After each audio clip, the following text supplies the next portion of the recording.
Prima edizione di Antenna 3 Nord-Est, buongiorno, ben ritrovati a tutti voi che ci seguite da sempre in apertura di questa edizione dei nostri notiziari. Vi ricordo, saremo insieme fino alle 14:30, uno sguardo all'Emilia Romagna con una situazione decisamente tragica a causa di 4 giorni in cui piove ormai ininterrottamente. Anche le notizie che arrivano ovviamente dai quotidiani nazionali ci danno conto di ben 14 fiumi che sono esondati, ci sono 5 morti, 5.000 gli evacuati, chiuso il tratto della A14, tra le vittime una coppia di agricoltori e un anziano. Cesena, Riccione più colpiti, Faenza senza energia. E così anche il Veneto si sta muovendo, si è già mosso per portare aiuto ai vicini dell'Emilia Romagna, e partiamo con i vigili del fuoco, che sono 32 partiti dai comandi di Verona, Venezia, Padova, Rovigo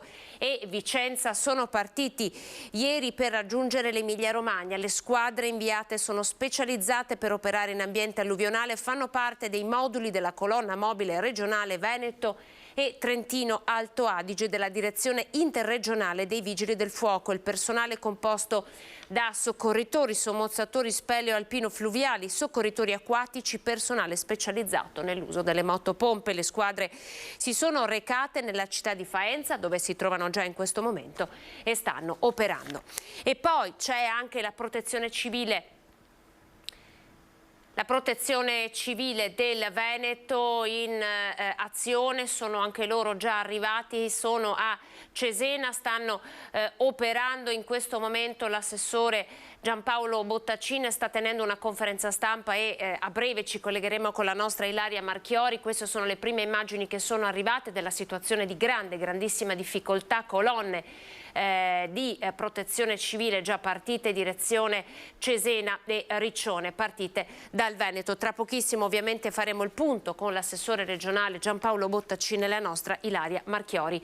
Prima di cominciare con gli altri collegamenti però vedo il nostro Federico Fusetti che si trova a Treviso, in centro storico. Sapete che lunedì al negozio Footlooker c'è stata una rapina, doveva essere un furto, poi si è trasformato in una rapina, si è consumata la violenza. Federico, com'è la situazione? Il negozio ha riaperto, sei riuscito a parlare con chi ci lavora dentro ed è tornato a lavorare? Buongiorno.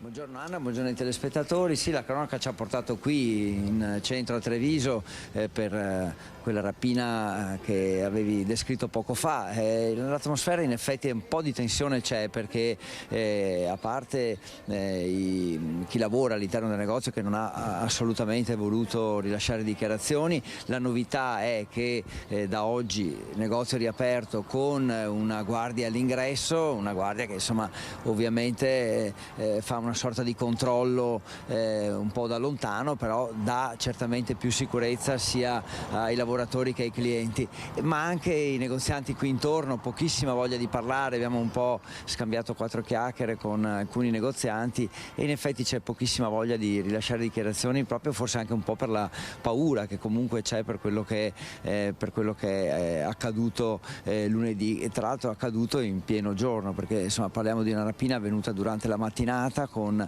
2 ragazzi che sono entrati, 2 diciottenni, hanno provato dei vestiti, e quando uno dei commessi si è accorto che stavano per nascondere uno dei capi di abbigliamento per poi allontanarsi, ha cercato di intervenire, ma insomma è stato picchiato selvaggiamente. Ecco perché forse proprio anche per i contorni di quello che è accaduto c'è poca voglia di parlare. Di sicuro c'è la richiesta di più controlli, di più forze dell'ordine da parte dei negozianti della zona. Sicuramente il segnale che dà, ovviamente sapete, questo è un negozio che fa parte di una catena, e quindi certamente dall'alto, dalla direzione è arrivata questa decisione di avere una guardia all'ingresso, forse almeno per un certo periodo. Questo certamente è un'iniziativa che darà più tranquillità, però ecco, siamo stati colpiti proprio dalla fermezza con cui i ragazzi che lavorano lavorano all'interno non hanno voluto parlare, sicuramente disposizioni che arrivano dai vertici dell'azienda, ma insomma nello stesso tempo credo che l'esperienza vissuta insomma le abbia un po' toccati. Ecco, colpisce il fatto che siamo proprio in pieno centro a Treviso e quindi certamente qualcosa va fatto sul piano della sicurezza. Grazie Federico Fusetti con la nostra Nicoletta Rizzetto da centro di Treviso. Grazie ragazzi, buon lavoro. Noi apriamo la pagina politica, evidentemente oggi dopo 2 giorni di maratona elettorale daremo molto spazio ai nuovi sindaci eletti, alcuni saranno collegati, alcuni saranno in studio e vorrei partire proprio dal comune di San Donà. Do il benvenuto, ringrazio Alberto Teso, l'avvocato Alberto Teso, nuovo sindaco di San Donà. Buongiorno sindaco. Buongiorno a voi, buongiorno. Allora, questa mattina, se non sbaglio, c'è stato il primo momento ufficiale, no? La sua incoronazione, se così si può chiamare, è così, è corretto? No, non ancora nulla di ufficiale perché il decreto di nomina ancora non c'è. Sono stato in municipio da ieri mattina, a dire il vero, il sindaco Cereser, dimostrando grandissimo fair play e senso delle istituzioni, da uomo delle istituzioni, quali dimostra fino all'ultimo giorno di essere, mi ha accompagnato agli uffici a conoscere i dirigenti e abbiamo fatto un primo passaggio di documenti. Oggi ho incontrato il dirigente dei lavori pubblici. Insomma, sto iniziando a conoscere scale e uffici del municipio, che non è piccolo, perché San Donà ha 42.000 abitanti, 180 dipendenti, insomma è un comune che richiede parecchio impegno. In questo momento sono nel mio studio da avvocato, che immagino di dover abbandonare per un bel po' di tempo già da domani o dopodomani, appena arriverà il decreto di nomina. Sì, si chiude una pagina e se ne apre evidentemente un'altra. Senta, lei è un po' l'espressione del centrodestra unito che in Veneto ha dimostrato, insomma lo vedono anche, lo dicono anche le regionali, ha dimostrato di essere, quando corre, viaggia unito e compatto, ha dimostrato di essere davvero molto molto forte. Come commenta il fatto che in tanti altri comuni invece il centrodestra abbia fatto fatica a trovare una quadra? Allora, io quando sono stato avvicinato, io non ho tessere, non sono iscritto a nessuno dei partiti che sostengono la coalizione, sono un uomo di centrodestra, ho avuto un passato 14 anni fa nella giunta precedente, ero iscritto all'Alleanza Nazionale, poi con l'uscita di Fini non ho più fatto politica, sono stato 10 anni in congelatore e poi c'è stata questa richiesta, insomma, arrivata da Fratelli d'Italia e dalla Lega, di una mia disponibilità. Probabilmente anche questo fatto, insomma, che non sono stato espressione di un partito singolo, ha agevolato le altre formazioni, in sostanza, e anche le civiche. Sapevamo che partendo tutti assieme saremmo stati agevolati. Tra l'altro il sindaco Cereser ha concluso i 10 anni, per cui non si poteva ricandidare, e anche questo ha reso più semplice il confronto. Ci aspettavamo un risultato positivo, devo essere sincero, già 15 giorni fa con un mio collega avvocato che è candidato aveva fatto una scommessa e io ho detto: ora secondo me superiamo il 55, perché si percepiva in città un consenso abbastanza forte nei nostri confronti. 63% non lo prevedeva nessuno, insomma ho preso 12.000 voti e la mia avversaria ne ha presi poco più di 6.000, abbiamo quasi raddoppiato il consenso, insomma, è stato un successo al di là di ogni aspettativa, insomma. Rimane per lei comunque la scelta di non prendere anche in futuro alcuna tessera di partito, evidentemente? Per il momento sì, mi trovo bene in questa situazione di autonomia, dialogo molto bene con tutti i partiti, perché insomma mi sento abbastanza equilibrato, equidistante. Stiamo adesso ovviamente ragionando su assessorati e dare il giusto peso ai consiglieri che hanno avuto il maggior numero di preferenze.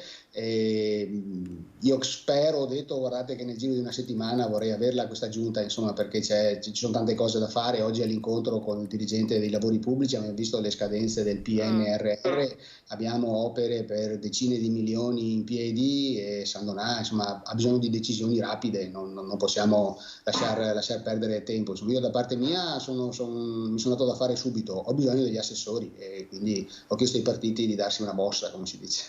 Ecco, a questo proposito, no, lei ha parlato di PNRR, che cosa c'è sul piatto? Ci fa un riassunto per il comune di San Donà? Allora, San Donà ha un'opera molto importante che è l'apertura delle nuove 2 stazioni del treno e degli autobus in quella che si chiama Porta Nord, è un'area a 1 chilometro circa a nord del centro che avrà uno sviluppo importantissimo. Le 2 stazioni sono praticamente terminate, sono costate 7 milioni di euro, manca completamente la viabilità per arrivarci e sono altri 7 milioni di euro che dobbiamo prendere a mutuo, e a fianco di queste 2 strutture c'erano 2 strutture cadenti, fatiscenti, la vecchia cantina sociale e un'area industriale dismessa che sono stati ceduti al comune e che il comune intende destinare a attività non meglio precisate secondo noi. Insomma, questo è stato uno degli argomenti della campagna elettorale. Un'area si chiama Cantina dei Talenti e l'altra lo spazio fieristico. Costano una ventina di milioni di euro, in parte già finanziati dal PNRR, in parte da recuperare a mutuo. La nostra campagna è stata incentrata su questo, dicendo prima capiamo cosa ci vogliamo fare, poi spendiamo i soldi. Cioè, non mi interessa sapere se ci sono i soldi, ma non sappiamo cosa fare di quelle strutture. Cioè, l'opera si fa se serve, non perché ci sono i soldi. E quindi su questo stiamo un po' rivedendo i progetti, insomma, li vogliamo rivedere. L'approccio dell'avvocato, no? Un po' come dire. Senta, Sindaco, le chiedo di attenderci veramente pochissimi minuti perché andiamo ad Olo, restiamo nel veneziano, per noi c'è Ilaria Marchiori che dovrebbe essere con l'assessore Giampaolo Bottaccin proprio per l'apporto del Veneto all'Emilia. Eccoci Ilaria, ti vediamo collegata, siamo da te, buongiorno. Sì, eccoci qui, buongiorno Anna, buongiorno ai nostri telespettatori. Ci troviamo ad Ollo perché si è appena conclusa in realtà una conferenza stampa dove sono stati presentati degli interventi di consolidamento arginale effettuati lungo i comuni della Riviera del Brenta, ad Ollo, Mira e Fiasso d'Artico, proprio per, passatemi il giro di parole, arginare le problematiche legate alle piogge e al maltempo. Ma parliamo subito insieme all'assessore regionale alla protezione civile di quanto sta facendo la protezione civile del Veneto per aiutare l'Emilia. Sì, noi ovviamente quando succede un'emergenza anche al di fuori del territorio del Veneto garantiamo sempre il supporto e diamo sempre la disponibilità. Siamo intervenuti la settimana scorsa con parecchie decine di volontari e stiamo intervenendo anche adesso con circa un centinaio di volontari e una decina di funzionari della regione del Veneto. Stanno operando in varie zone dell'Emilia Romagna, in modo particolare tra Rimini e Cattolica per quanto riguarda il litorale, e nell'entroterra siamo occupati a Cesena, a Riolo Terme, a Brisighella e anche nella zona attorno a Bologna, dove appunto stanno operando secondo le varie specializzazioni.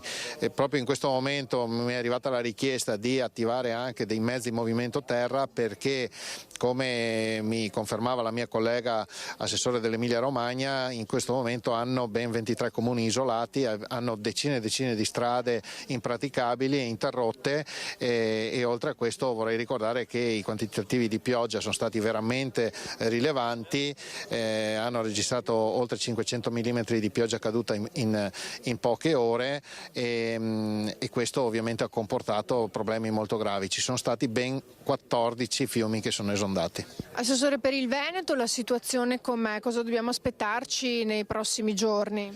Ma nei prossimi giorni le previsioni sono in miglioramento, già oggi insomma in questo momento non sta più piovendo, ci aspettiamo ancora delle piogge perché il tempo non sarà bellissimo almeno fino a lunedì, però non ci aspettiamo precipitazioni particolarmente importanti, quindi la situazione per il Veneto, la previsione è di tranquillità sostanzialmente nei prossimi giorni. Ecco, negli anni sono stati eseguiti degli interventi in Veneto, soprattutto anche dopo che è stato colpito, ricordo l'alluvione dell'alluvione del 2010, poi Vaia, poi l'Acqua Granda, insomma da lì il Veneto si è mosso praticamente immediatamente, tanti interventi sono stati fatti, ancora invece ce ne sono da fare. Sì, dopo l'alluvione del 2010 la Regione si è data come obiettivo prioritario quello di mettere in sicurezza il territorio del Veneto. Ci furono, lo ricordo, 32 rotture originali, mezzo Veneto allagato, tutta una serie di frane in montagna, quindi è una situazione molto complessa. Da allora sono stati realizzati cantieri, centinaia e centinaia di cantieri per un importo di circa 1,5 miliardi di euro, 320 milioni in questi ultimi 8 anni solo di manutenzione del territorio. Ancora non è sufficiente, perché dopo l'alluvione del 2010 la Regione fece un piano insieme all'Università di Padova individuando tutte le opere necessarie a mettere in sicurezza il Veneto, e il piano ammonta a 3,5 miliardi di euro, quindi se ne abbiamo realizzato 1,5 vuol dire che c'è ancora molto da fare, però la strada intrapresa è quella giusta, e ce lo dicono gli eventi che ha appena citato, per esempio Vaia, per esempio l'Acqua Granda, per esempio l'evento del 2020, dove abbiamo registrato precipitazioni piovose, ricordo con Vaia 715 mm in poche ore, che hanno dato esiti meno gravi rispetto al 2010, quando aveva piovuto molto meno, e quindi vuol dire che questi interventi hanno già dimostrato la loro efficacia. Ovviamente fin tanto che non terminiamo il piano la strada intrapresa deve essere perseguita fino in fondo, perché l'obiettivo è quello di garantire al massimo la sicurezza dei cittadini, sapendo che il rischio zero non esiste, però il compito nostro è quello di ridurre al minimo il rischio. Ecco, ricordo che oltre alla Protezione Civile del Veneto sono partite anche più squadre dei Vigili del Fuoco dal nostro territorio, e ricordo anche che ieri sera in via precauzionale, in previsione di un'alta marea, sono state sollevate anche le barriere del Mose, proprio per permettere di tenere la città di Venezia all'asciutto. Io ringrazio l'assessore regionale alla Protezione Civile Giampaolo Bottacin e restituisco la linea allo studio. Grazie alla nostra Ilaria Marchiori, al suo ospite in diretta da Dolo. Torniamo a San Donà con il nuovo sindaco eletto Alberto Teso. Si parlava appunto di PNRR priorità. Sindaco, ha sentito le parole di Bottacin, anche San Donà in qualche modo rimane un osservato speciale se si dovessero verificare giornate più prolungate di maltempo. Da questo punto di vista si è fatto un'idea di come proteggere, di che cosa può fare la sua amministrazione per proteggere il suo comune? La nostra protezione civile è già in allarme, perché è stata anche oggetto di richiesta da parte di alcuni comuni interessati di invio di uomini e mezzi. Ho parlato prima col coordinatore e stavano vedendo cosa si poteva fare, come poter contribuire. San Donà è tutto il basso corso del Piave, è a grosso rischio idrogeologico. La nostra area è stata classificata dall'autorità di bacino P3R3, quindi zona a gravissimo rischio. Questa cosa ha limitato anche molto l'edificabilità in quest'ultimo anno, è una cosa che preoccupa parecchio, però insomma siamo una terra di acqua, la nostra, perché buona parte è terra di bonifica e sorge tutta attorno al Piave. Nel 2019 gli argini erano pieni e mancava poco più di 1 metro o un paio di metri forse alla tracinazione, quindi la paura è vicina. Tra l'altro sono passati una 60 d'anni, poco più, meno 60 anni dalla grande alluvione, e quindi siccome queste cose si presentano ciclicamente, ovviamente la paura c'è. Abbiamo un investimento sempre della Regione Veneto di 4 milioni di euro per il rafforzamento dell'argine sul lato sinistro, e dovrebbero già partire entro il 2023. Manca l'importo per un analogo finanziamento sul lato destro, lato Musile di Piave, sempre per il rafforzamento dell'argine e l'innalzamento dell'argine sul Piave. La zona è ovviamente molto molto a rischio, perché è fortemente urbanizzata e costruita proprio attorno alle rive del fiume Piave, insomma. Senta, Sindaco, in ultima battuta, allora lei dice aspetto gli assessori, no? Per partire con slancio, aspetto gli assessori, quindi anche un certo equilibrio che ci dovrà essere tra i partiti che l'hanno sostenuta. C'è qualche anticipazione che ci può dare? Come si muoverà? L'accordo elettorale verrà rispettato.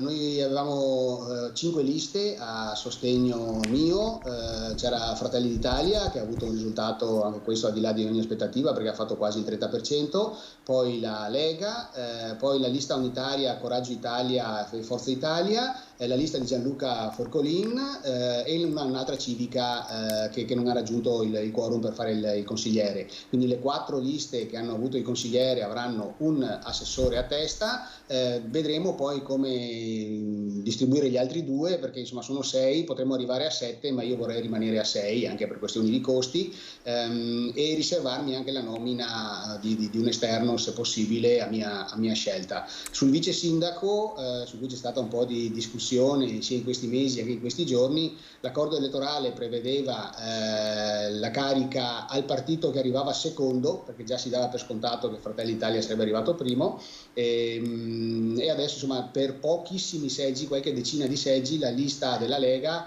ha uno 0, in più della lista di Gianluca Forcolin.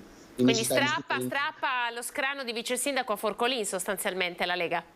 La Lega vanta in questo momento il rispetto letterale dell'accordo che dice chi ha più voti fa il vice sindaco, e quindi se applicato alla lettera la seconda lista più votata è la Lega Nord. Insomma, qui c'era io non sono mai entrato nelle liti interne, nelle contrapposizioni interne tra la Lega e Gianluca, insomma è una storia che si trascina da un po' di tempo. Gianluca ha una storia politica importante alle spalle, degli attriti con la Lega, soprattutto la sezione locale, ho sempre detto evitiamo di trascinare questi battibecchi in piazza e creare disagi alla coalizione. Adesso ovviamente c'è questa matassa da sciogliere, insomma, però io ho detto insomma, entro 48 ore datemi le vostre indicazioni, datemi 2 o 3 nomi in ogni lista e io vi dirò quale assessore intendo nominare. Insomma. Si terrà un assessorato, magari quello alla sicurezza, come ha fatto Mario Conte?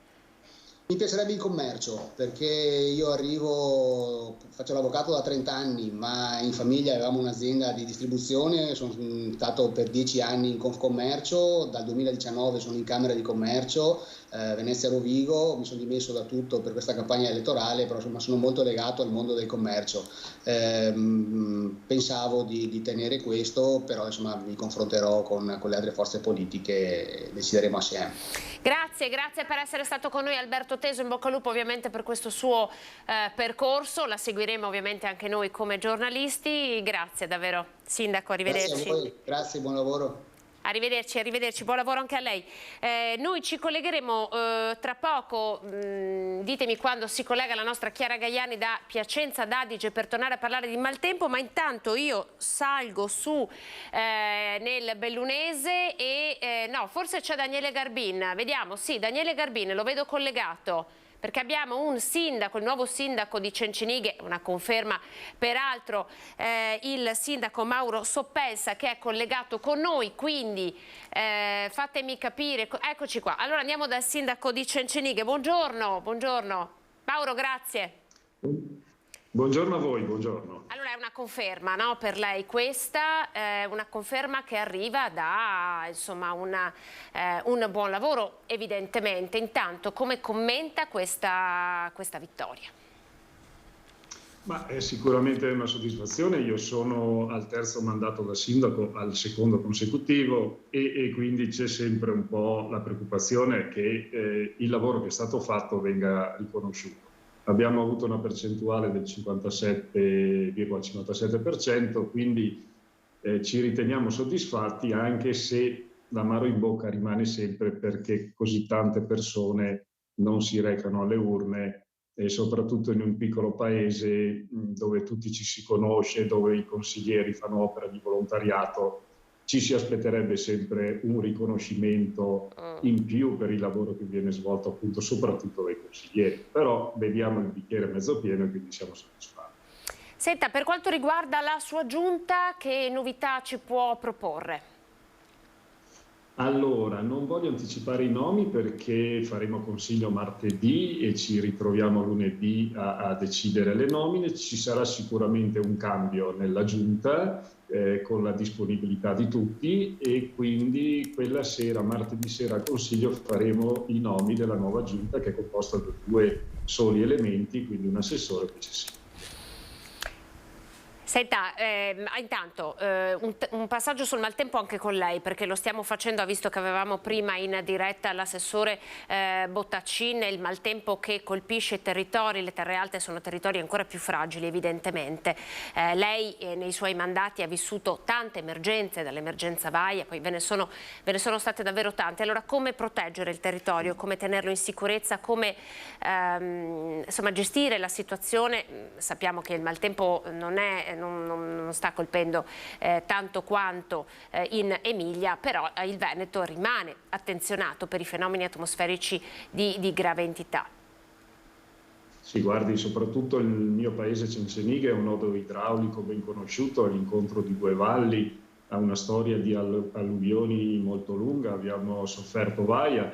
La soluzione sono le opere. Noi con Vaia ci siamo salvati proprio per un pelo, eravamo al limite su tutti i bacini per le opere che sono state costruite dopo il 66 e soprattutto in questi ultimi anni. Quindi non c'è niente da fare, le opere sono la soluzione, tenendo comunque conto che tutti i territori, soprattutto quelli di montagna, sono comunque fragili e gli abitanti della montagna sanno che il rischio zero non esiste.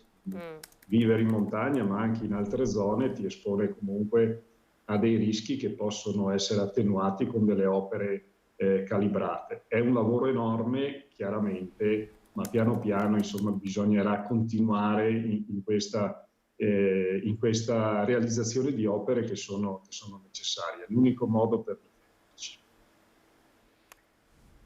Sindaco, le chiedo di attenderci pochi secondi perché ci chiede la linea da Vicenza il nostro Daniele Garbin a pochi minuti dall'inizio della conferenza stampa di Giacomo Possamai, che sapete essere al ballottaggio con Francesco Rucco. Sono insieme. Daniele, eccoti, ti vediamo, sei in diretta. Buongiorno, siamo da te. Daniele, siamo da te. Daniele, sei in diretta. Ho paura che non ci senta. Daniele Garbin, sei in diretta?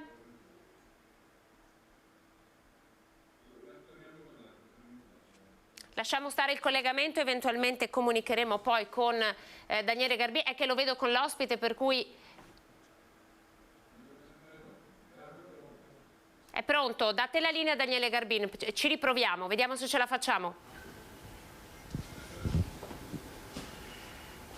Niente, Daniele in diretta ma evidentemente non ci sente. Non ci sente, torniamo.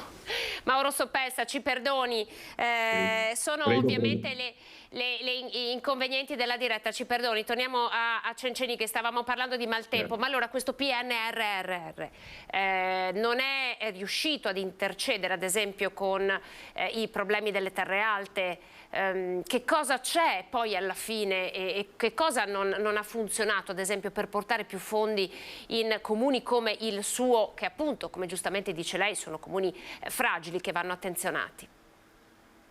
Allora, guardi, intanto il PNRR non ha riguardato opere di difesa idrogeologica che comunque sono di competenza di organi superiori. Le posso dire che io già quando ho sentito, mi pare fosse Draghi, quella volta che aveva detto che i comuni sarebbero stati protagonisti degli investimenti al PNRR, ho pensato subito allo Stato non sa come sono i propri comuni, cioè con personale ridotto, costretto a portare avanti attività di burocrazia molte volte, perché inviamo dati a Roma costantemente e statistiche di cui non si capisce l'utilità, e quindi fin dall'inizio sapevo che i comuni sarebbero stati in grossa difficoltà di investire i fondi del PNRR. Ci mettiamo poi anche la difficoltà a capire le procedure e insomma questo fa capire la situazione che poteva essere capita fin dall'inizio, cioè i comuni non sono strutturati per gestire il PNRR così come è stato definito. Mancano anche le competenze secondo lei allora? Ma manca proprio il tempo più che altro, il personale ridotto può essere anche capace, ma dovrebbe dedicarsi solo a fare questo tipo di attività. Doveva essere tutto più semplice e tenere conto che i comuni hanno un personale ridotto che non può farsi carico di una procedura così complessa. Quindi questi 15 anni, perché insomma sostanzialmente lei essendo al suo terzo mandato ha visto, no? 15 anni sono 10 anni, poi ve ne saranno altri 5, ma è un buon tempo per vedere che cosa la pubblica amministrazione riesce a fare, se riescono ad esserci dei cambiamenti, anche perché da Roma si è tanto parlato di sburocratizzare le procedure. In qualche modo lei ci sta raccontando che in realtà sono solo belle parole. Sì, finora non è le cambiato famose nulla. semplificazioni non sono mai state tali, quindi noi abbiamo sempre timore, quando sentiamo questa parola abbiamo timore che ci sia un'ulteriore complicazione. Se non si sburocratizza in modo efficace è difficile per le piccole amministrazioni andare avanti, perché le assicuro che gran parte del lavoro che dobbiamo fare è burocrazia che potrebbe essere ridotta notevolmente e potremmo così occuparci delle cose che servono veramente alle persone e ai cittadini. Senza un altro tema interessante per le terre alte è il fatto che siano mancati candidati. Lo stesso Padrini aveva detto che non è così semplice trovare persone che scelgono anche di dedicare la propria vita alla politica. È vero, ce lo conferma, insomma è così, è difficile trovare anche persone disposte a dedicarsi alla politica. Abbiamo visto anche il caso di Pieve di Cadore come di altri comuni dove appunto il nemico più grande poi di fatto era l'astensionismo, non v'erano sfidanti. Sì, chiaramente a fare il sindaco, gli amministratori si sacrifica molto della propria vita familiare, lavorativa e il tempo libero. E poi c'è anche questo fatto ormai abbastanza consolidato, di cui noi non abbiamo sofferto più di tanto, ma le critiche soprattutto via social che non tengono in alcun conto il fatto che soprattutto nei piccoli comuni si fa un'opera di volontariato. Capisco anche che i giovani, che tra l'altro io ho voluto in vista proprio per cercare di dare un futuro all'amministrazione, li sottoponiamo a talmente tanti adempimenti per cui, insomma, come si fa a dire a un giovane siete pochi, dovete mettere su famiglia, dovete garantirci servizi, dovrete garantirci le pensioni, dovrete garantire l'amministrazione del comune. No, non è facile, diciamo che non abbiamo costruito un futuro che ci possa permettere di avere a disposizione tante persone.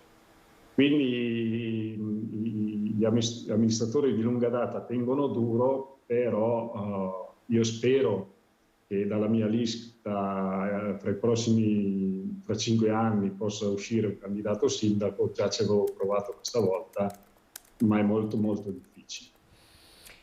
La denatalità è un problema importante. Di che cosa avrebbe bisogno il suo comune per provare un po' a scalfire questo trend?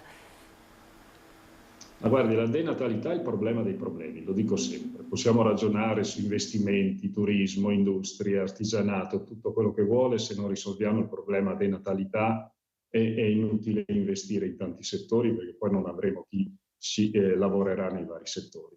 È anche ormai un modo di vivere consolidato, quindi difficile da modificare. Io ritengo che o arriva da parte dello Stato un sostegno della famiglia, un sostegno alle donne, un sostegno quando ci sono più figli, che inverta la tendenza come ha fatto in altri paesi stranieri, oppure veramente non riusciremo a invertire la tendenza e quindi a ripopolare le nostre terre. Si parla anche di accogliere persone da fuori, però il vivere in montagna non è così semplice. La vacanza in montagna non ti dà l'idea precisa di cosa vuol dire viverci 365 giorni l'anno. Quindi non è detto che questo possa avvenire come si suppone in tanti convegni a cui partecipo. Senta, ha visto il caso di Mantova? L'amministrazione ha offerto 150 euro a chi volesse trasferirsi in comune, proprio perché anche loro stanno perdendo residenti, chi si volesse trasferire in centro. Le piace questo modo di gestire, come dire, alla buona, ma insomma con gli strumenti di un'amministrazione comunale, il problema?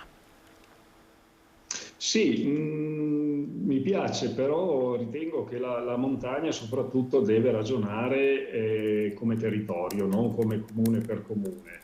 E Non è facile, sì, ogni idea è buona, ma io ragionerei molto, ma molto di più sugli incentivi alle famiglie, asili nido, aiuti alle donne che possono anche decidere se lo vogliono di rimanere a casa quando hanno 2 o 3 figli, oppure un lavoro più snello con un sostegno. Io punterei molto di più al recupero della natalità, che è un problema anche italiano, della nostra civiltà, insomma. Quindi mi piacerebbero più degli interventi sulla natalità. Allora, in ultima battuta, prossime azioni, insomma lei è di casa, ma i primissimi interventi già pianificati e che quindi vedranno un compimento a breve termine per la sua amministrazione? Ma guardi, abbiamo già un finanziamento per la ristrutturazione del centro culturale, che sono 1.600.000 euro, stiamo già lavorando sulla progettazione. Abbiamo un importante marciapiede da mettere a posto, quindi anche lì abbiamo i finanziamenti, e dovremmo occuparci della viabilità. Abbiamo 2 punti neri sulla viabilità regionale, e anche collaborare con la regione perché migliori ancora, come parlavamo all'inizio, la difesa idrogeologica, che ha sempre comunque bisogno di essere implementata, diciamo, come grado di sicurezza. Grazie Mauro Soppelsa, sindaco di Cencenighe, per essere stato in nostra compagnia e averci dedicato un po' di tempo. Congratulazioni ovviamente per la sua riconferma e buon lavoro. Grazie a voi. Arrivederci, arrivederci. Allora noi tra pochissimo ci collegheremo con la nostra Chiara Gaiani da Piacenza d'Adige. Nel frattempo vedo già collegato, e lo ringrazio, il sindaco di Galzignano Terme, Riccardo Masin. Il caso del sindaco Masin è proprio il caso di cui abbiamo parlato prima di molti comuni delle Terre Alte, ovvero un sindaco che ritenta la scalata al comune però senza un avversario, tant'è che la campagna elettorale di Masin è stata una campagna elettorale porta a porta per chiedere alle persone semplicemente di andare alle urne. Buongiorno. Buongiorno a tutti. Allora, il quorum è stato raggiunto, il 40% più 1 è stato raggiunto già, insomma, domenica se non sbaglio, quindi il nemico più temuto, l'astensionismo, è stato battuto. È stato difficile? Sicuramente è stata una campagna elettorale, un impegno che è stato completamente diverso rispetto alle altre 2 campagne elettorali, comunque le altre 2 elezioni, dato che in questo momento questo è il mio terzo mandato, e non avere un avversario è un problema, ed è un problema tante volte più difficile rispetto ad avere una lista che comunque in qualsiasi caso può esprimere delle progettualità, delle idee. Andare a spiegare a tutti i miei concittadini che il fatto che ci fosse solo lista e ci fosse solo Riccardo Masin candidato e che bisognava andare a votare è stato veramente arduo e difficile. E nei primi 10 giorni, con tutte le varie comunicazioni che abbiamo fatto, sia con il nostro programma elettorale, con le serate, con il porta a porta, abbiamo percepito subito che c'era una difficoltà da parte del cittadino di riuscire a capire qual era il problema. Se non veniva eletto un'amministrazione, se non c'era un sindaco, rischiavano comunque il commissariamento almeno per un anno fino alla nuova data di indizione delle prossime elezioni amministrative. Su questo abbiamo battuto tanto, non è stato piacevole perché è molto meglio confrontarsi su idee, come dico sempre, su progetti, anche perché noi siamo un gruppo che lavoriamo in continuità ormai da 30 anni a Galzignano e quindi di conseguenza, avendo questo tipo di continuità, abbiamo sempre avuto una programmazione molto importante sia sulle opere pubbliche sia sui servizi e soprattutto su quelle che sono le attività rivolte alla collettività. Senta, ma secondo lei questa disaffezione alla politica, insomma, alla fine lei il quorum l'ha raggiunto anche in breve tempo, ma il dato sull'affluenza ci racconta che insomma un italiano su 2 non è andato a votare. Come lo possiamo leggere questo dato? Allora, innanzitutto questa tornata amministrativa, ad esempio per la provincia di Padova, è una tornata amministrativa particolare, perché è un po' fuori dalle scadenze, diciamo così, della maggior parte delle amministrazioni, quindi eravamo poche amministrazioni. Sicuramente il fatto che c'erano le elezioni il 14, il 15 non è stata tanto pubblicizzata e quindi questa è stata un'altra difficoltà che che abbiamo avuto, mentre su scadenze elettorali molto più importanti, dove ad esempio ci sono regionali o politiche, comunque in qualsiasi caso c'è una maggiore, diciamo così, conoscenza da parte del cittadino di quello che è la giornata e il turno elettorale.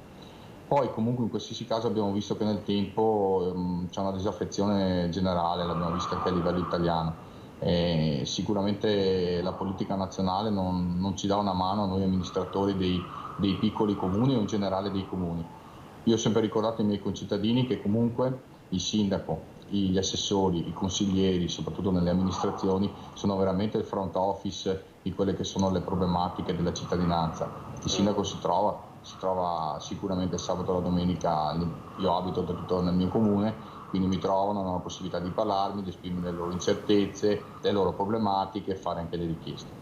La politica nazionale su questo secondo me pecca molto. Il fatto che comunque in qualsiasi caso ci sia sempre un'elezione con maggioritarie, quindi scarsa presenza di quelli che sono i candidati all'interno del territorio, hanno portato un po' una distanza tra quello che è il mondo politico rispetto a quello che è il mondo dei cittadini, e questa secondo me è la causa più importante. Prima il suo collega sindaco di Cencenighe, anche lui riconfermato, parlava di PNRR, di siamo nelle terre alte, ci sarebbe bisogno di fare diversi interventi per mettere in sicurezza il territorio, ma peraltro anche a Galzignano, dove abbiamo visto il maltempo ha creato diverse frane lungo la strada provinciale, ma diceva non abbiamo personale che ha il tempo di seguire anche il PNRR, cioè la presentazione dei progetti, e in generale facciamo fatica come comune piccolo, con il personale che ha le competenze che ha, ma qui parliamo proprio di una questione di tempo che non c'è, cioè di personale che non è sufficiente. È una tesi che lei in qualche modo si sente di confermare? Sicuramente il fatto di riuscire a evadere tutta la parte amministrativa, contabile, burocratica rispetto ai finanziamenti PNR è un problema che hanno tutti i comuni in questo momento, grandi o piccoli. Ma secondo me il problema non è tanto sul fatto che uno non ha il personale o ne ha poco o ne ha di più, è mancata una parte di formazione. Cioè, rendicontare un'attività di PNRR ha bisogno comunque di conoscenze specifiche. I nostri dipendenti tante volte sono ampiamente impegnati su quelle che sono le attività di ordinaria amministrazione, quindi tutti i vari interventi, adesso parlo ad esempio del mio ufficio tecnico ma anche del mio ufficio ragioneria, e quindi di conseguenza il fatto che non sia stata fatta un'adeguata formazione, comunque sono state fatte tramite ANCI tantissime giornate, ho partecipato anch'io, in cui si davano indicazioni, però effettivamente poi tante amministrazioni si sono trovate tra capo e collo scadenze molto brevi, come quella che ho io, ad esempio io devo chiudere, affidare i lavori per 500.000 euro di un PNRR entro il 30 di giugno, e ci siamo trovati comunque in qualsiasi caso in difficoltà su quelle che erano l'espletamento delle gare, le attività in MEPA, la rendicontazione e tutte le altre attività, e quindi di conseguenza questo rischia veramente di far saltare qualche intervento. Allora, che cosa lavorerà a partire, a cosa sta già lavorando, quindi interventi che già pianificati, che vedranno la luce a breve termine, giusto insomma, per raccontare anche come si muoverà nei prossimi giorni?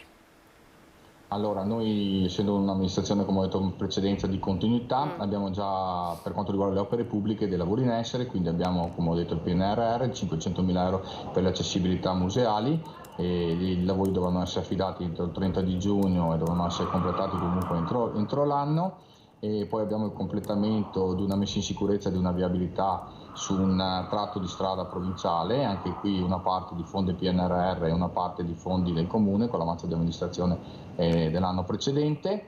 E poi come lavori pubblici stiamo attivandoci per una progettualità definitiva di quello che è il nostro polo sociale. Noi abbiamo già una casa di riposo che funziona ormai da circa 8 anni, abbiamo un altro stabile in cui siamo in completamento con un intervento di viabilità e di ristrutturazione. Queste sono le opere pubbliche contingenti e urgenti in cui dovrò applicarmi velocemente entro il 2023-2024 anche nel nostro programma triennale di opere pubbliche. Poi per quanto riguarda i servizi invece continuiamo, come giustamente ha detto anche il collega precedentemente, nell'incentivare quelli che sono i servizi alle due fasce più deboli della nostra società, e quindi dei comuni così piccoli come il mio ancora di più, quindi l'età scolare con i servizi alla scuola, proprio per incentivare non solo il fatto che ci siano le nascite, ma noi abbiamo anche un altro problema, il fatto che continuano a venire ad abitare nuove coppie giovani nel mio comune, per riuscire a contenere anche quella che è il decremento demografico, non solo il decremento delle nascite. E poi l'altra fascia che è quella degli anziani, come ho già detto, con l'implementazione di quelle che sono le strutture legate alla casa di riposo e altri servizi. L'ultimissima battuta, noi ci siamo appunto visti quando ci fu la frana, il problema dei cinghiali che in qualche modo vanno a scavare nel terreno per cercare le radici. Lei che insomma ha seguito come presidente del Parco Colli, poi adesso appunto vedremo che cosa accadrà. Il problema, ecco, state cercando di gestire questa emergenza, è un'emergenza che però per essere come dire sanata necessita di diverso tempo, è corretto? Sì, è correttissimo, è un'emergenza che nasce all'interno dei colli, quindi dell'area colli, quindi dell'area parco, ancora nel 1997, quando ci sono stati i primi avvistamenti della presenza del cinghiale. E negli ultimi 2 anni, grazie all'apporto importante della Regione Veneto, e non solo sotto l'aspetto di finanziamento ma anche sotto l'aspetto di risorse umane e tecnologia, abbiamo attivato un piano di controllo che ormai copre l'intero territorio del parco, quindi il 100%, con attività sia istituzionali legate alle catture sia con attività di abbattimento che hanno permesso nell'anno precedente, quindi nel 2022, un prelievo totale di animali di 2400 capi, e questo ha permesso una sensibile riduzione. Siamo riusciti a intervenire sicuramente sull'incremento demografico, perché questi sono veramente in crescita, e poi siamo riusciti a intervenire anche sul comparto totale della popolazione presente.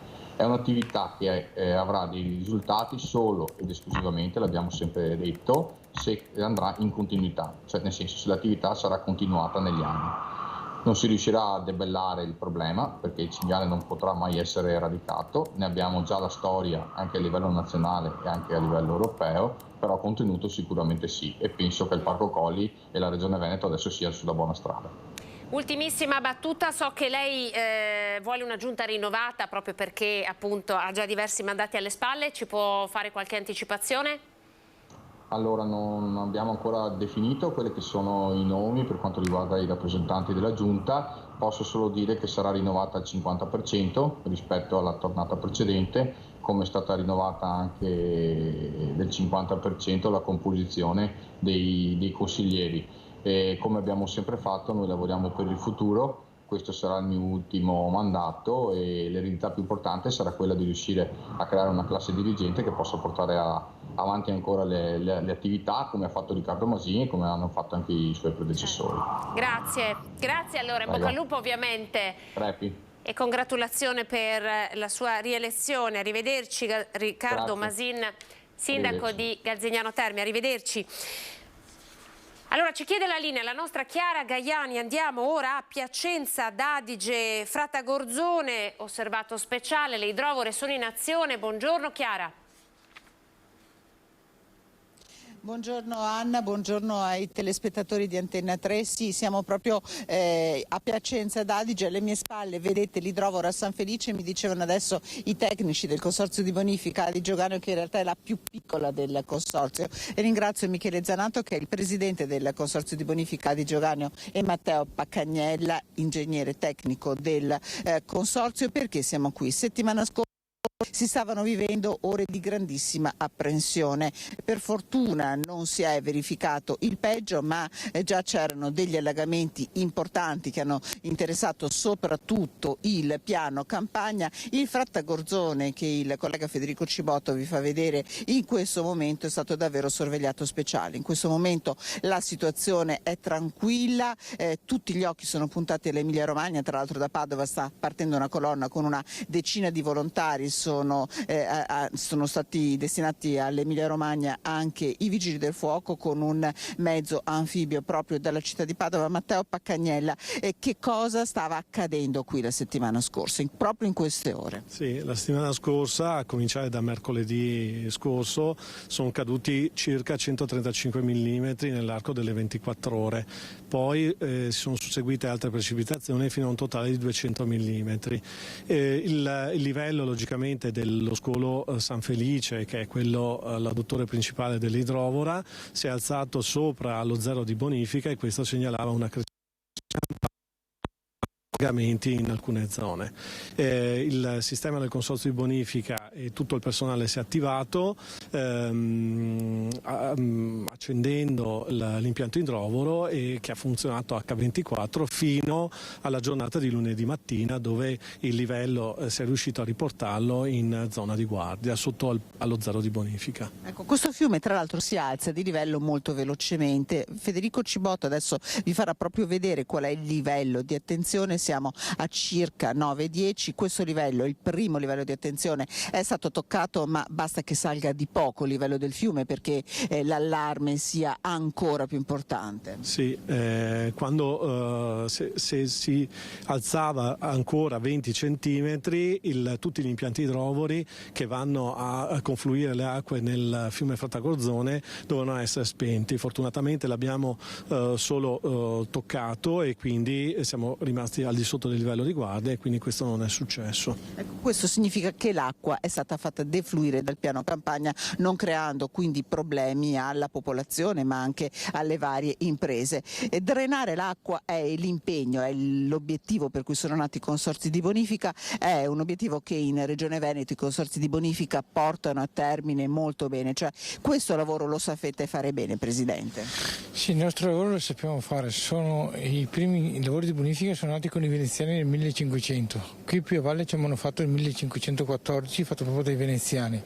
Il nostro lavoro lo facciamo in concerto con il Genio Civile, con la Regione Veneto, noi siamo nel territorio e capiamo quali sono le problematiche del territorio. Da lì portiamo avanti delle progettazioni per portare a casa i finanziamenti per risolvere quelli che sono i problemi del territorio di fatto.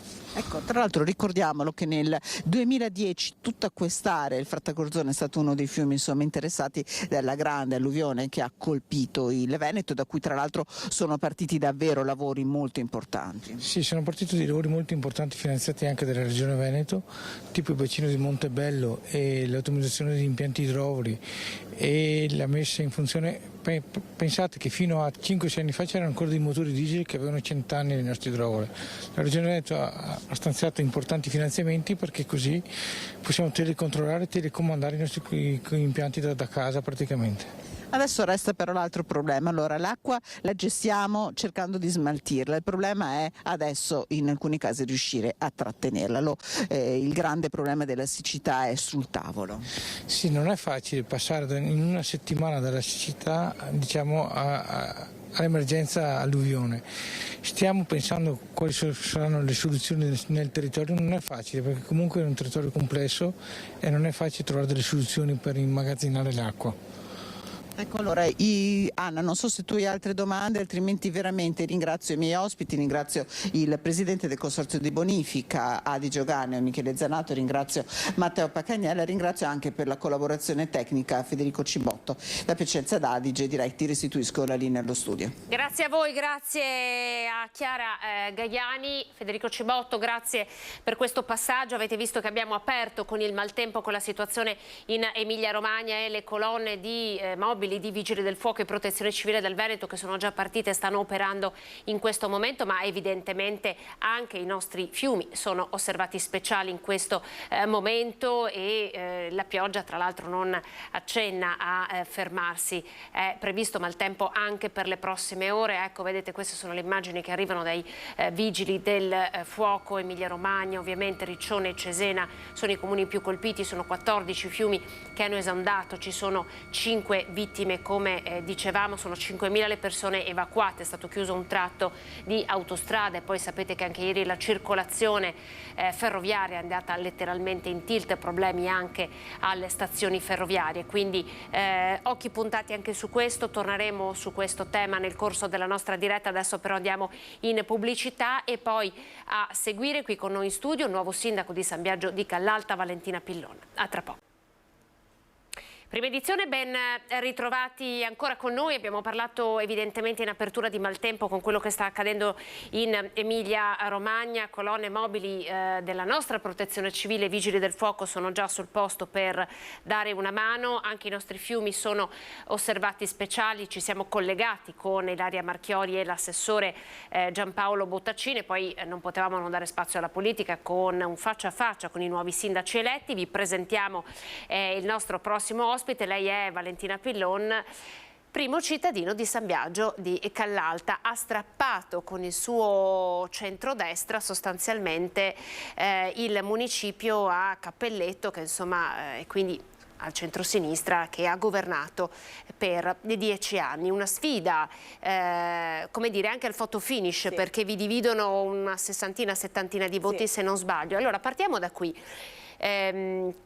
L'ago della bilancia che ha fatto prevalere lei e la forza evidentemente anche di una coalizione che sta dimostrando in tutto il Veneto, sì, di avere le spalle dure. Certo, ma sicuramente la coalizione che ci ha supportato è una coalizione che a tutti i livelli istituzionali ci può dare un contributo importante. È anche vero però che a livello locale contano le persone, ed è stato questo il criterio su cui noi abbiamo voluto basare la composizione della lista. All'interno ci sono anche delle anime civiche che rappresentano proprio il territorio e che a maggior ragione oggigiorno vogliono dar voce a tutti quella che è la popolazione, insomma, di San Biagio di Callalta. Se dovessimo pensare a quale è stato l'ago della bilancia per questa vittoria al photo finish, io credo sia stata una proposta diversa di rinnovamento, molto positiva anche tutta la campagna elettorale che noi abbiamo proposto ai cittadini di San Biagio. Quindi sicuramente il modo di volersi proporre, il modo di voler ascoltare prima di soprattutto dare da noi, da parte nostra, delle indicazioni. Quindi ci siamo davvero rapportati con tutto il territorio, abbiamo considerato tutte le frazioni, siamo partite dalla più piccola, da Sant'Andrea di Barbarana, siamo arrivati fino a Nerbon, davvero con il messaggio che non vogliamo lasciare indietro nessuno. Quindi credo che questo sia lo spirito con il quale un'amministrazione deve porsi di fronte a una cittadinanza che insomma ha bisogno di noi in questo momento. Quali sono le prime cose che l'ha intanto stiamo vedendo insomma al momento? Qui siamo a lunedì sera, se non sbaglio, sì, no? Sì, sì. Lei è arrivata nella sua sede elettorale intorno alle 7, poi 8:15 siamo qui e siamo già, è stata una delle prime, no, ad indossare la fascia. Tra l'altro dei primi cittadini nella Marca trevigiana. Che cosa la contraddistinguerà nel suo operato? Una politica di centrodestra, no? Sì, che porterà avanti per prima. Sicuramente dei valori intrinseci che fanno parte di me, ma soprattutto della mia squadra, ma credo anche che in questo momento la mia giovane età possa essere una forza, perché io voglio concentrarmi a 360 gradi al mio comune, ai miei cittadini, e quindi il mio impegno sarà massimo, soprattutto la mia presenza nella casa comunale, così come ho ribadito anche in fase di proclamazione, ma anche per tutti coloro che volessero incontrarmi. I miei contatti sono a disposizione di tutti, quindi la prima cosa che io vorrò fare è continuare questo dialogo che abbiamo avuto in campagna elettorale. E la mia forza è anche, cioè mi piace dirlo, sono una persona molto determinata, e quindi tutti i progetti, quelli che sono già in cantiere oggi, ma soprattutto quelli che noi vorremmo portare a termine domani, cercheremo di, oltre a portarli a termine nel più breve tempo possibile, anche di acquisire le risorse da tutti quelli che sono i fondi, non solo a livello nazionale ma anche a livello europeo, perché è stata una parte un po' carente, quindi il nostro impegno sarà massimo anche su questo fronte per far sintesi e per far rete anche con tutte le istituzioni di livello superiore, così come con i comuni limitrofi. Ecco, far rete con i comuni che ci stanno attorno, ho incominciato a sentire anche dei sindaci, appunto dei colleghi di vari comuni, sarà un elemento fondamentale, un tassello, sì, per fare una politica che diventi di squadra. Cappelletto, sindaco uscente, ha rilasciato diverse dichiarazioni, si è detto dispiaciuto perché non vedranno alla luce progetti che in qualche modo a cui lui stava lavorando. Ha intenzione di raccogliere questa eredità? Diciamo in parte. Allora, ci sono dei progetti che noi abbiamo condiviso anche in questi anni di Consiglio Comunale, altri invece che non ci vedevano d'accordo, e sono stati anche dei temi sui quali noi abbiamo voluto improntare la nostra campagna elettorale. Su questo penso che anche i cittadini abbiano voluto esprimersi, e quindi capire anche, è giusto dar voce a loro, i cittadini, capire qual è la loro volontà. Credo rispecchi la nostra, visto insomma che oggi ci troviamo ad amministrare il comune di San Biagio di Callalta. Quindi ecco, sicuramente noi non vogliamo abbandonare un percorso di continuità per alcune opere, perché vogliamo garantire in questo senso. Dall'altro lato però ci sono in ottica lungimirante delle progettualità che ci vedono ragionare in una maniera diversa. Ci fa qualche esempio per un verso o per l'altro? Cosa mantiene, certo. cosa invece rivoluziona? Certo, allora sicuramente la pista ciclabile Olmi-Silea era un progetto già in itinere che però ancora non aveva visto uno sviluppo, diciamo così, concreto, e quella sarà una progettualità a cui noi teniamo molto e crediamo che sia fondamentale per avere un collegamento sostenibile non solo con Silea ma anche con la città di Treviso. E un altro invece in cui per fare un paragone che non ci vedeva d'accordo, era il parco urbano di 10 ettari in cui noi vogliamo investire le risorse in modo diverso. Noi crediamo che oggi ci sono delle frazioni da valorizzare, quindi ogni frazione deve avere il proprio spazio verde. Noi vogliamo investire in questo le risorse piuttosto che concentrarle in un'unica soluzione. Su un unico polmone verde. Esatto. Allora le faccio ascoltare quello che ha detto l'assessore regionale leghista DOC Roberto Marcato, con delega appunto allo sviluppo economico e alle attività produttive, il suo commento sull'esito di queste elezioni. Andiamo ad ascoltarlo, poi magari lo possiamo commentare qui. A Treviso la tempesta perfetta, perché la coalizione fa un risultato straordinario, quindi viene riconosciuto il lavoro fatto. La Lega è il primo partito fra i partiti. Abbiamo recuperato una parte importante del consenso perso alle politiche. Mario Conte con la sua lista personale fa un risultato storico, quindi insomma qui è andato tutto benissimo, ecco, e siamo particolarmente felici. Ma su Vicenza adesso c'è un ballottaggio. Io sono convinto che con gambe e cuore si può vincere, si deve vincere. I partiti devono fare i partiti, bisogna lottare casa per casa, spiegare ai vicentini quale sia la nostra proposta, quale sia la convenienza a votare noi. Bisogna farlo con gambe e cuore, per cui nulla è ancora scritto, anzi abbiamo una bella sfida davanti. Poi se penso per esempio a Padova, penso a Piove di Sacco, dove abbiamo perso con il nostro candidato, però la Lega fa quasi il 20%, quindi evidentemente c'è un ritorno del consenso. Io l'ho sempre sostenuto che in realtà il voto politico fosse più un segnale dei veneti a noi che un voto vero. Quindi se noi ci riorganizziamo, torniamo ad essere partito identitario, torniamo ad essere sul territorio, torniamo ad essere Lega, non ce n'è per nessuno. Per tornare a essere Lega bisogna fare il congresso? Sì, almeno i congressi provinciali e comunali li abbiamo fatti, adesso bisogna fare assolutamente il congresso. Il partito ha bisogno di una leadership vera, forte, bisogna tornare nel territorio, i militanti devono sentirsi coinvolti, devono sentirsi parte di una storia affascinante. Questo bisogna fare e ahimè abbiamo perso degli anni importanti. La vedo annuire. Sì. Ma primo commento a caldo delle dichiarazioni di Marcato. No, io sono convinta che i partiti debbano partire di nuovo dal territorio, delle sezioni locali che facciano un po' tornare quella voglia di politica, di senso civico, amministrativo che oggi manca, e questa è una dimostrazione quando abbiamo un'affluenza alle urne così bassa. E quindi io spero che anche la mia giovane età sia da stimolo per tanti altri ragazzi che oggi vedono la politica come un qualcosa di molto lontano. E invece no, invece è la quotidianità. Quindi condivido perfettamente il concetto di ripartire dal territorio, da ripartire con i militanti e con qualcuno che abbia davvero a cuore le proprie comunità. Questo credo che sia un concetto fondamentale ai giorni d'oggi. In queste elezioni amministrative abbiamo visto diverse volte il centrodestra presentarsi spaccato e guadagnare dei comuni. Fratelli d'Italia, vedi anche ad esempio il caso di Nervesa della Battaglia. Che cosa succede? Perché poi ad esempio in regione il centrodestra è compatto, quasi granitico. Che cosa succede? Come ci può aiutare da militante di un piccolo comune della provincia di Treviso ad interpretare queste differenze proprio davvero da comune a comune nelle alleanze? Sì, credo che in questi casi ci sono dei personalismi che debbano essere messi da parte per un bene comune, per un bene di sintesi, e quindi è vero che talvolta il centrodestra si è trovato diviso, però abbiamo avuto la netta dimostrazione che anche a San Biagio, che è un comune, una roccaforte del PD, quando un centrodestra corre unito con un progetto vincente basato sulle persone, allora non dico che la vittoria sia semplice, però è un progetto che torna ad essere credibile.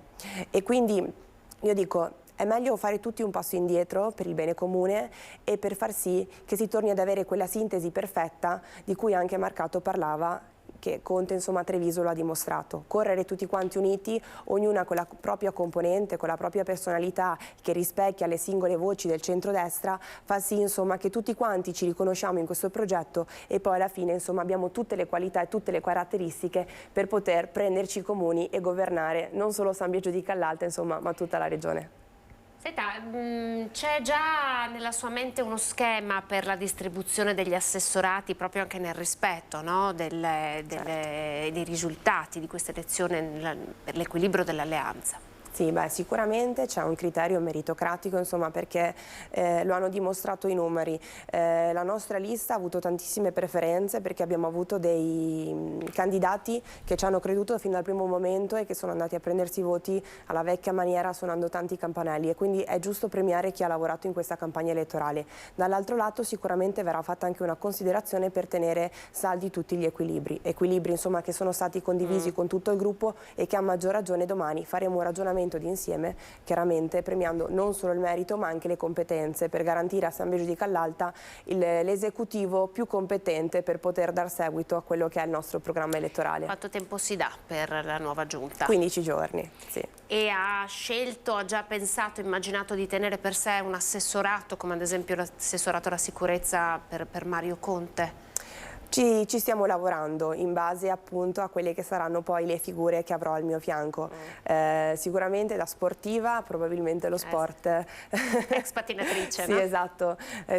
Esatto. Però insomma sì, come ci sono vari tasselli importanti in questo momento, poi insomma io mi occupo anche di bilanci pubblici essendo responsabile in un ente locale, quindi è una materia che conosco molto bene, però ripeto, metteremo tutto sul tavolo e faremo un ragionamento d'insieme per, ripeto, assicurare la migliore giunta per i prossimi 5 anni nel nostro territorio. A questo proposito, no, da ex sportiva, stiamo parlando davvero ormai da diverso tempo, forse sta succedendo e sta diventando quasi una non notizia, ormai è cronico raccontare di baby gang, ragazzini con coltelli, l'ultimo l'omicidio di Maserada. Da ex sportiva, quindi da ragazza che ha scelto insomma poi la strada dello sport, che cosa ritiene si debba fare, si possa fare in più per questi giovani, anche dal punto di vista proprio degli impianti, delle possibilità che a questi ragazzi vengono dati? Cosa pensa di fare lei per San Biagio? Beh, io penso che lo sport tolga dalla strada. Io tutt'oggi, poi insomma nei prossimi mesi vedremo come assestare il tutto. Ho la fortuna ancora di allenare dei ragazzi e quindi la realtà dei giovani ce l'ho veramente a stretto contatto. Io credo sia fondamentale riuscire a trovare una sinergia tra quello che è il mondo della scuola e quello che è il mondo delle realtà associative che oggi lavorano sul nostro territorio e che sono fondamentali e preziose.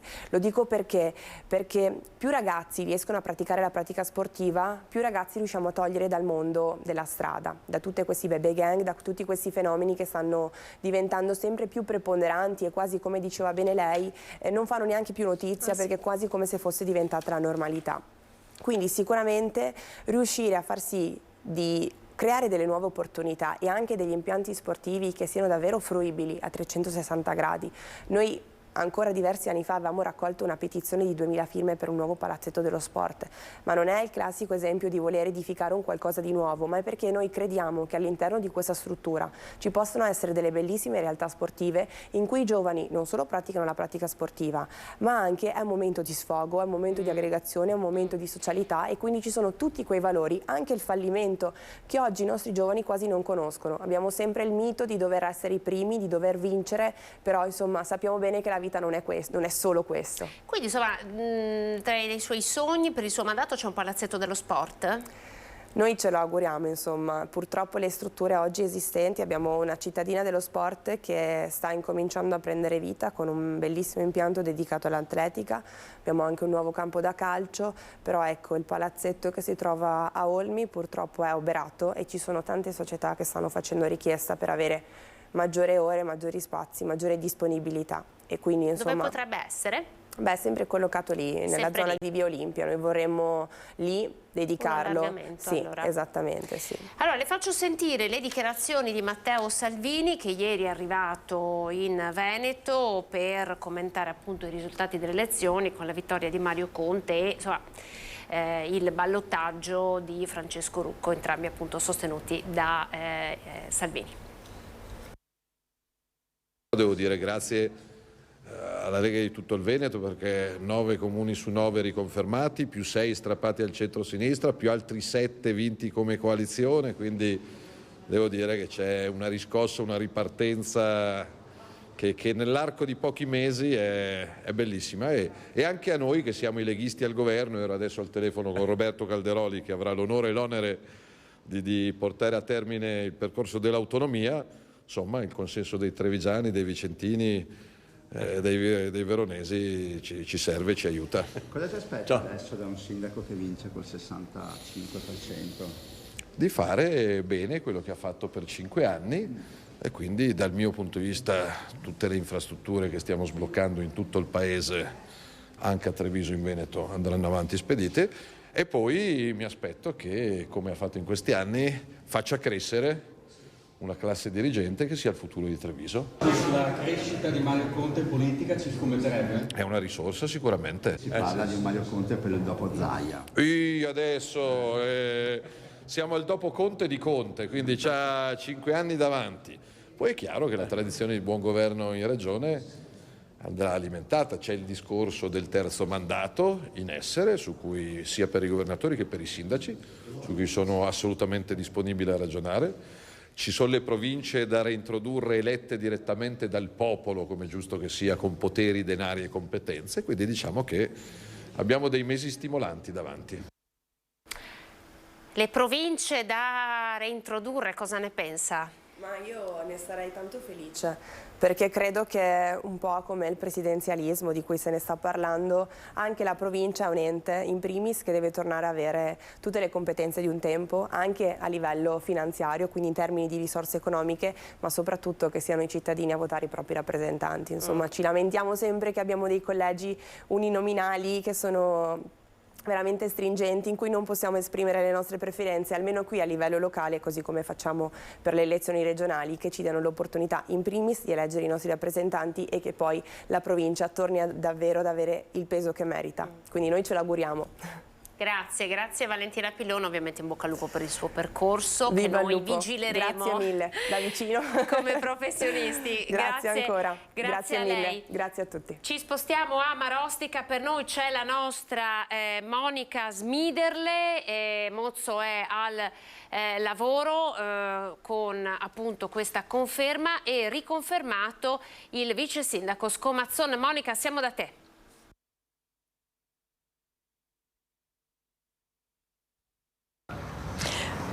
Buongiorno a tutti, siamo a Marostica con il sindaco Matteo Mozzo. Dunque sindaco, dopo il successo elettorale ricordiamo che è stato rieletto per il secondo mandato con quasi il 63% dei voti.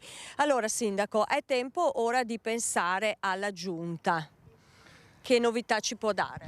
Beh, allora adesso mi sono preso di fatto circa una decina di giorni, intanto per preparare tutti quanti quelli che sono gli incartamenti burocratici per le nomine della giunta, e intanto ci saranno le notifiche a tutti i consiglieri eletti nei prossimi giorni. Farò delle valutazioni in base naturalmente a quante sono state le preferenze portate a casa e anche in base un po' alle competenze che ho potuto riscontrare sugli uscenti in questi 5 anni. Ci saranno sicuramente ingressi nuovi e anche riconferme, quindi ancora non svelo niente perché voglio prendermi il tempo di riflettere. Questo è un momento un po' delle riflessioni, anche perché comunque ho un'agenda molto fitta, sto comunque portando avanti il comune. Già ieri ero sia nel cantiere del Politeama che poi in provincia, proprio perché ho anche le varie deleghe oltre all'essere sindaco, che porto avanti in continuità senza mai aver creato un fermo o un intoppo, nemmeno durante la campagna elettorale. Quindi Matteo Mozzo, lei mi diceva, le scelte saranno fatte sulla base di 2 criteri principali, ovvero le competenze e anche il numero di preferenze. Iniziano però, Sindaco, a girare già dei nomi, tipo un assessore uscente, Valentino Scomazzone, che ha portato a casa quasi 500 preferenze alle elezioni. Sì. Beh, ripeto, non svelo niente, però chi mi conosce bene sa quanta è la stima che ho di Valentino e vedrà nei prossimi giorni la lista completa. Non svelo niente, però su Valentino penso non ci sia niente da dire. Quindi iniziamo già a strappare qualche anticipazione al sindaco. Adesso le calo un'altra carta. Ilenia Bianchin, 448 preferenze. È un numero importante, un assessore uscente al turismo, alle attività produttive. Cosa mi può dire sulla Bianchin? Lo vedrete nei prossimi giorni. Qualcos'altro, sindaco? Non ci svela niente? Nient'altro. Va bene, quindi da Marostica per il momento è tutto. Io ringrazio e saluto il sindaco Matteo Mozzo e restituisco la linea allo studio. Grazie alla nostra Monica Smiderle da Marostica. Avete visto un passaggio elettorale per appunto fare il punto, no? Dopo 2 giorni di maratona elettorale adesso inizia la composizione delle giunte con scelte che i nuovi sindaci si stanno apprestando a prendere a seconda ovviamente delle preferenze raggiunte, dei risultati delle varie liste e anche nel rispetto degli equilibri delle coalizioni. Sentiamo il servizio che in qualche modo mette insieme Fratelli d'Italia con l'ottimo risultato ovviamente ottenuto e un altro anello importante della coalizione, ovvero Forza Italia. Un risultato eccellente anche da parte di Fratelli d'Italia che ha superato la doppia cifra, siamo all'11,3, 4 consiglieri, insomma, credo che in una città fortemente leghista in cui i consiglieri uscenti sono fortemente radicati sul territorio, credo che abbiamo fatto un ottimo lavoro e da qui si parte forte. Non c'è stato lo sfondamento che qualcuno si attendeva, ovvero il sorpasso sulla Lega, ma i meloniani trevigiani, più che guardare alle politiche di settembre, fanno riferimento alle comunali del 2018, quando erano all'1,5%. Qui dicono sta lo scarto. Oggi Fratelli d'Italia porta a casa 4 consiglieri, quasi certi Alberto Ciamini e Gloria Sernagiotto, i più votati accanto a Jennifer Gola e Guido Bertolazzi. Per il partito di Giorgia Meloni le soddisfazioni maggiori sono però arrivate dalla provincia, Nervesa, Istrana e Arcade su tutto. Dove siamo andati contro la Lega abbiamo vinto. È vero che è un discorso ciclico, capita a noi, capita a loro, adesso sta capitando a noi, quindi bene. C'è da dire che dove siamo andati in coalizione anche abbiamo vinto, per cui ecco, il centrodestra unito vince sempre, quando non è unito vinciamo noi, bene. Si sorride anche in Forza Italia, partito che fino a qualche tempo fa stava sparendo dalla geografia politica locale. La soglia non solo psicologica del 5% è stata superata. E partendo da risultati 5 anni fa molto bassi, nel nostro immaginario era quello di raggiungere almeno di fare il secondo consigliere, cosa che ancora non è ufficialmente conclamata e siamo fiduciosi e speranzosi che questo possa avvenire.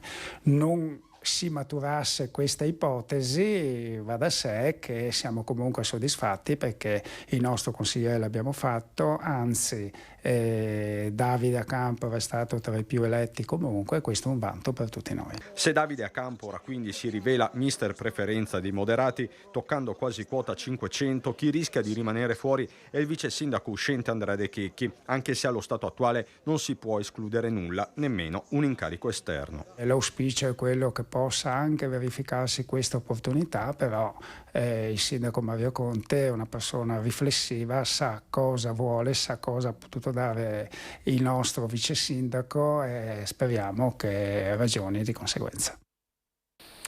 Allora dovremmo riuscire a Con Domenico Amico, tra gli studenti, intendo ormai da giorni a Padova, degli studenti UDU, e vogliamo fare con lui un ragionamento sui giovani che sembrano sempre più distanti dalla politica. Prova ne è il dato sull'affluenza, ma vi facciamo prima vedere un servizio di cronaca che arriva dalla città di Vicenza legata alle 4 denunce che ci sono state per nuovi casi di truffe online.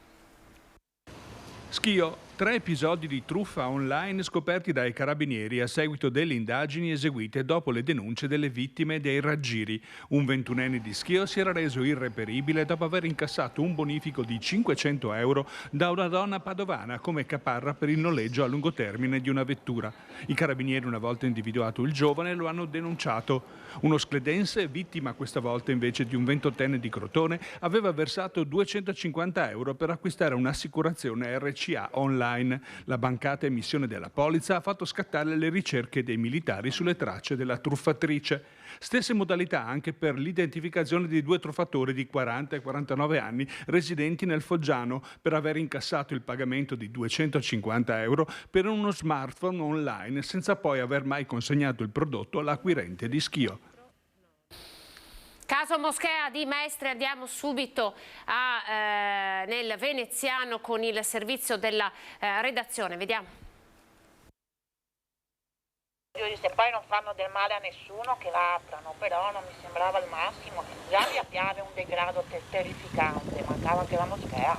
I residenti sono contrari alla riapertura della moschea nello spazio di un ex supermercato in Via Piave, passato come centro culturale islamico, in realtà è divenuto in pochi giorni e senza alcuna autorizzazione un centro di preghiera. È un diritto avere la possibilità di esprimere tutte le religioni di questo mondo.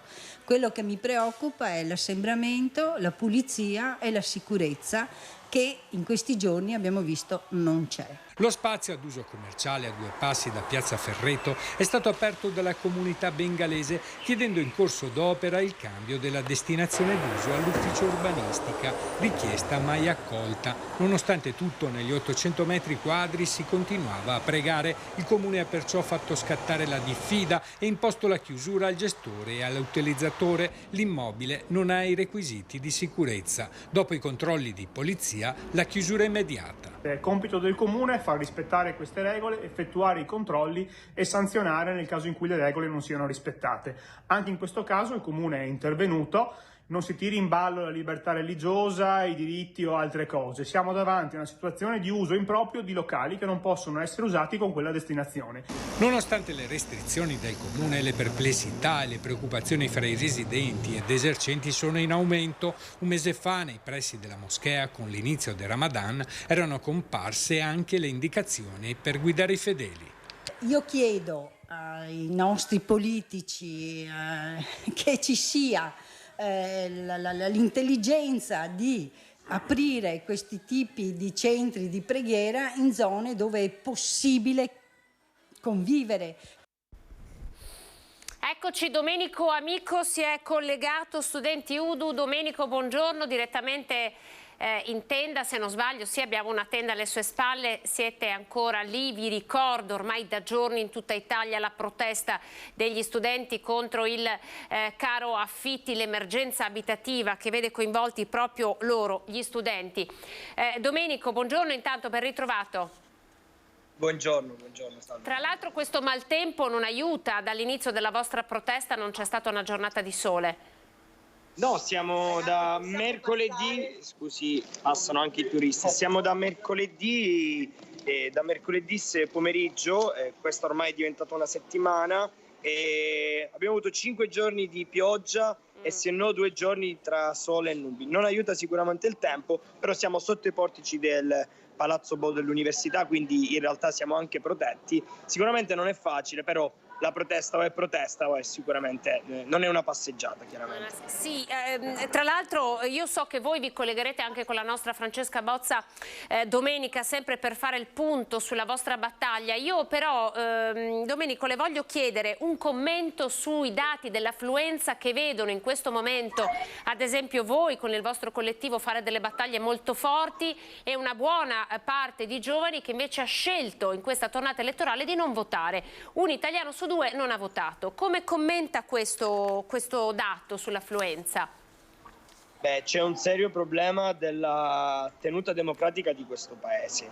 Se i giovani non vanno a votare, io vorrei semplicemente ricambiare un po' l'oggetto, nel senso che non diciamo che siano solo esclusivamente i giovani. Guardando anche i dati di queste ultime tornate elettorali, c'è un complessivo di un'intera generazione anche che non comprende solo i giovani, che non è andata a votare perché evidentemente la politica non fa in modo tale, non cerca di portare all'interesse dei temi prettamente giovanili. Si parla tanto, si parla sempre di tanti temi, ma puntualmente esistono pochi temi studenteschi, pochi temi giovanili e la politica deve rilanciare da questo punto di vista. È una sfida che noi appunto vogliamo lanciare alla politica, una necessità quasi, perché se un intero gruppo di giovani non va a votare si perde un tassello anche della nostra società italiana e chiaramente tutto questo è preoccupante, perché poi vediamo notizie di giovani che scappano all'estero, che magari partecipano attivamente alla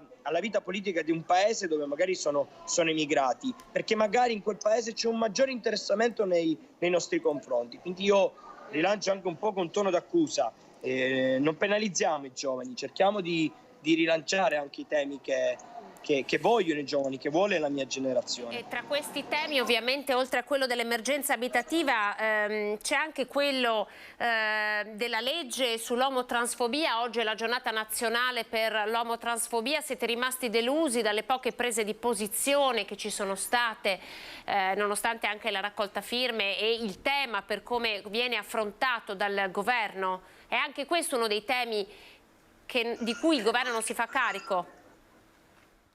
Sì, come dire, abbiamo paura ormai che ogni data di commemorazione siamo seriamente preoccupati delle parole, delle dichiarazioni che figure di Stato possano rilanciare mediaticamente nel dibattito pubblico. Siamo seriamente preoccupati. Oggi è il 17 maggio, una giornata estremamente importante.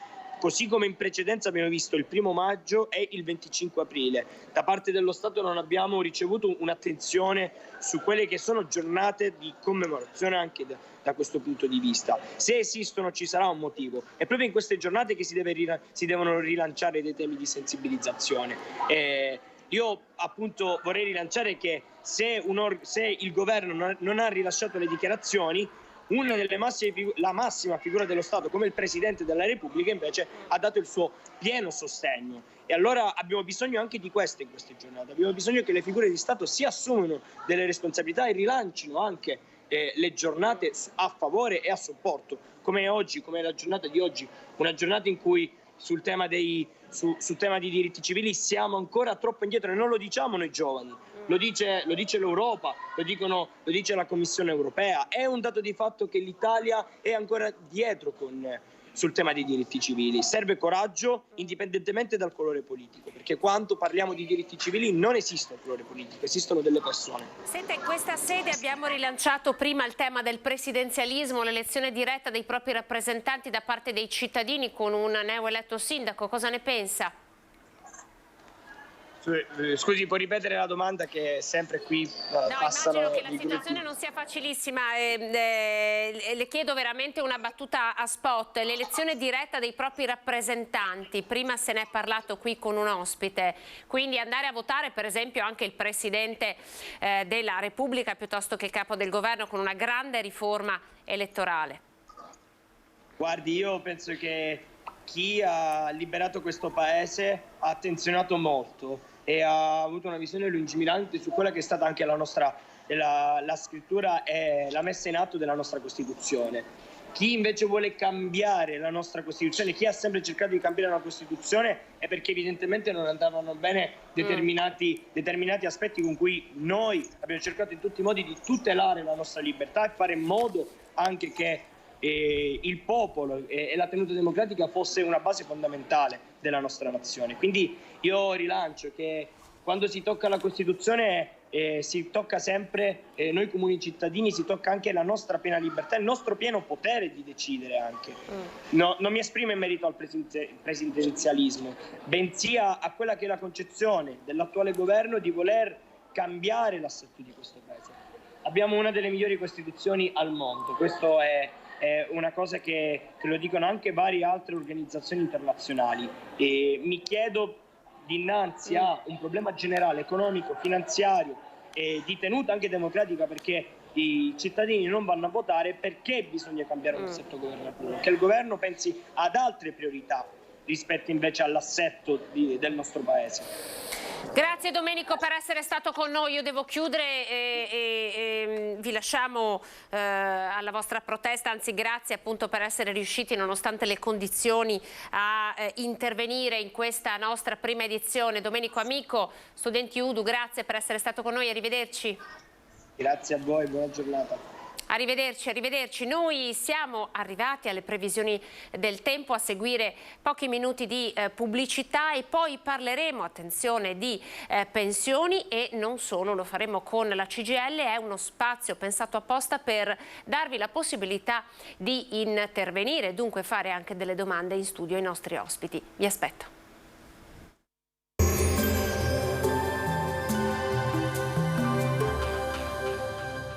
La tua bolletta continua a salire? Chiama allo 0422 320605, Exi, professionisti del risparmio energetico dal 2006.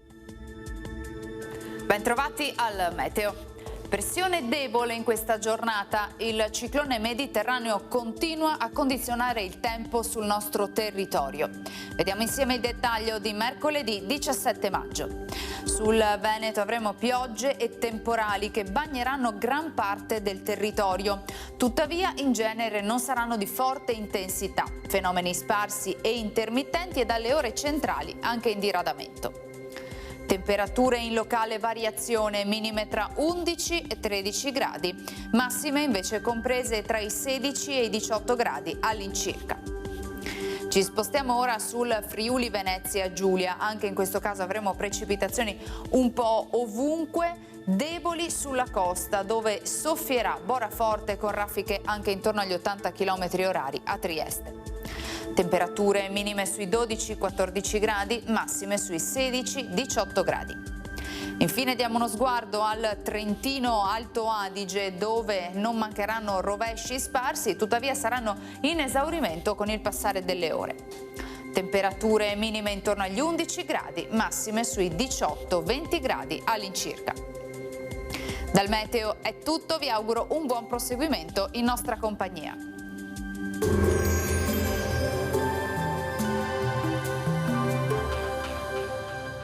La tua bolletta continua a salire? Chiama allo 0422 320605, Exi, professionisti del risparmio energetico dal 2006.